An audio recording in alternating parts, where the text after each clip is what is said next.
Well, speaking of lives lost in the Amazonian war, there have been what we call fifth columnists. There have been what we'll call people who have been seen by Ambazonians as traitors to the struggle. Well, on September 22nd, 2024, 3 soldiers under Commander Wildlife of the colonial military proxy, the ADF, the Ambazonian Defense Forces in a car. According to reports, these 3 soldiers under the Commander Wildlife of the ADF were tragically killed by forces from La République du Cameroon in Ebindi, Widikum. And I know online a lot of people are not even showing any form of sympathy to these persons, which is quite understandable owing to the fact that we've seen what the ADF does to the Amazonian population, which is just to cause more suffering. But then the sad event reflects a recurrent pattern of deception, where genuine fighters are led to their demise by these colonial proxy leaders operating within the revolution but against the revolution. These leaders mislead those who are sincere in their fight for independence, only to betray them to the enemy.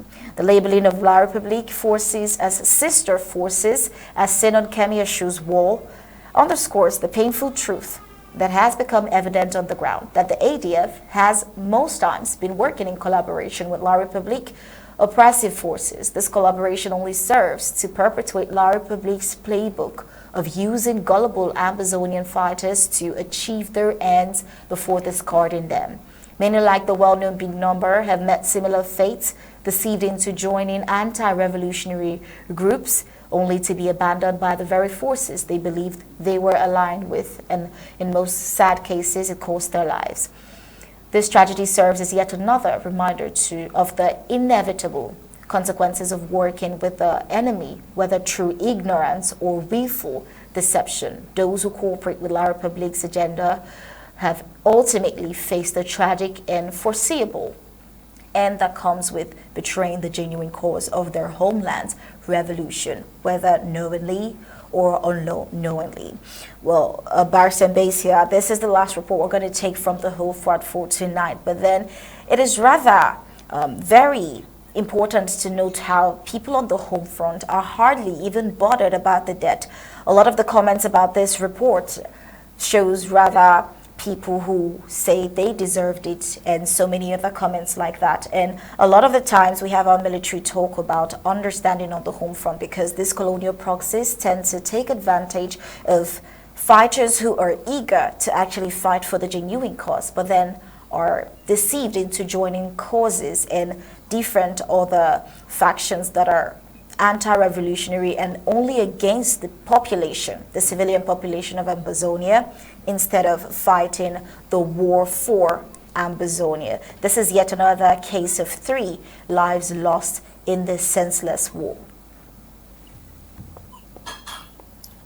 I think it's a pity that young people have to lose their lives in that way.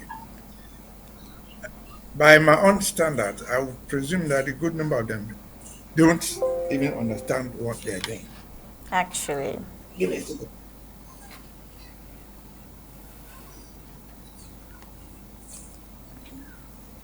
Barrister They probably Mbeseha. don't understand. Okay. Yeah, I'm back. They probably don't understand what they are doing.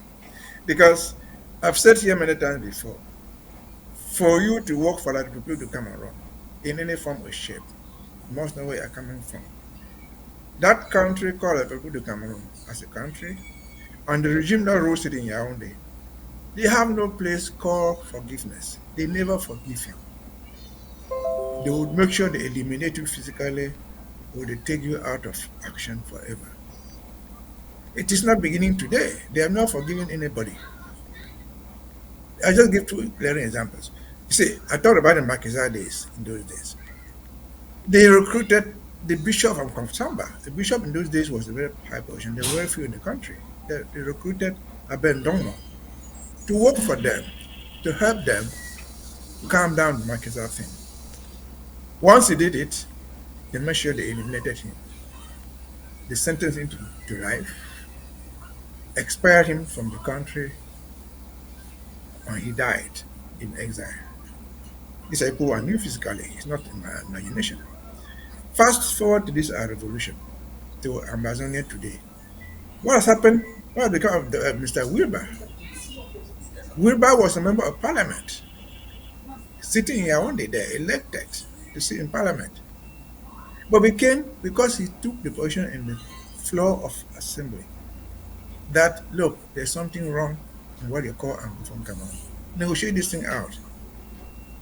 They lifted his immunity, issued an arrest warrant for him. He only survived when he escaped out of the country. So they don't forgive you, and they will never forgive you. So the ADF, or for who this, as a bloc, they will never forgive you. They can pretend to give you something now, but the opportune moment will be eliminated. But why should these guys even be fighting for so-called ADF somewhere in Momo in Widikum? Why should they even be there?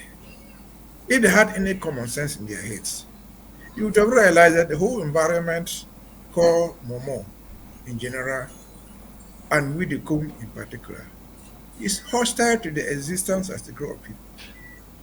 Because of their own activities, they have rained havoc on these people. Any place where you're hiding there as ADF, you are taking a risk.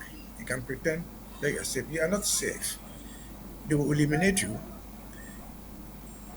either with the cooperation of your own friends or the cooperation of the community, because you are an enemy to the community where you live. We all said our fighters, you survive thanks to the community. You have shelter in the community. They show you where to pass and run away. They hide you in their houses. They give you food. Once the ADF took on the people to become their own enemies, and you know how they did it, they extorted taxes from them. They imposed all type of hardship on them. And they executed their own children publicly in the market square. Who a father, a mother will not be terribly angered with that? Who's a father or a mother, a couple, a family? They will let you hide in their farm in the name of ADF, anywhere in Momo. Talk less of even moving out of Momo, carrying the name Obana ADF.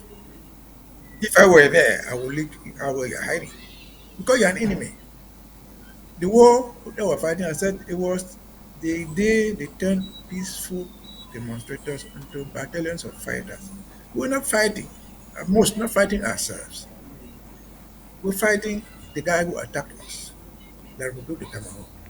Not even fighting them, they're civilians. They're all their civilians are everywhere in Bamenda, Kumba, Boya, everywhere. We didn't fight them, we fought their soldiers. And we're still fighting their soldiers and their officials. But once you are ADF or any form and turn your wrath on the people by extorting money from where you do not deserve, by taking women that you do not, they are not your wives, by killing children of your own brothers and sisters, of your own mothers, you are not safe. So we feel sorry for them. May the Lord give them peace. But if they have fought, we are proud. We are proud of our ASAs because they could hurt you by mistake. They will apologize for that. We would come out and apologize that what they did was wrong because we're humans.